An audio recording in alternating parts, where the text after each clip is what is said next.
Black Money Records Hıdırlı.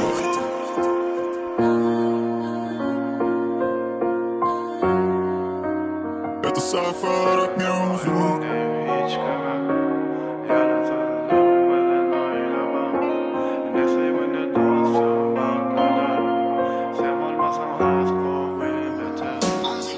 Oynama inni hiç güme, yalan sözüm bilen sen oynama.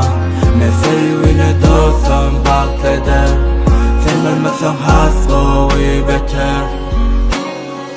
Sen bolmasan hasrovi beter. Özün esaret edini sen erkime yeten. Namasın yitirip yine bana canadan. Yönümün yulgamda değil teze durmuşum bilen. İndi gözep canadı bizine dolanma. İndi peydası yok mene bir güne çarama.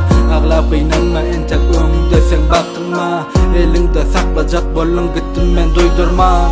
Yadıma düşe diyedin söylen, yadıma düşe diyedin ölgen, yadıma düşe kulluğa ödemde ağlap deydin sana karışan. Anneneme inni hiç güme, yalan sözün bilen sen oynama. Ne sevgi ne dostum bak eder, sen bilmesen hasrovi beter. Anneneme inni hiç güme, yalan sözün bilen sen oynama. Ne sevgi ne dostum bak eder, sen bilmesen hasrovi beter. Pisliği öğrendim, önümen önküden. Hazırım senki yönümenki diyelerim kan. Durmuşun haysi, katına koyan özünü. Bana pokuyu, qoğsi, görmeyin seni.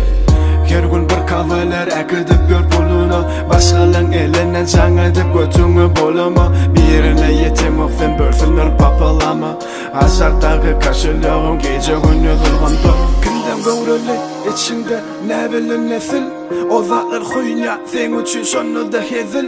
Bir zadil bilik kal menim seni oynadım. Dün sen bilen bugün başka bilen oyunum. Anneneme inni hiç güme, yalan sözün bilen sen oynama. Ne sevgi ne dostum bak eder, sen bilmesen hasrovi beter. Anneneme inni hiç güme, yalan sözün bilen sen oynama. Ne sevgi ne dostum bak eder, sen bilmesen hasrovi beter.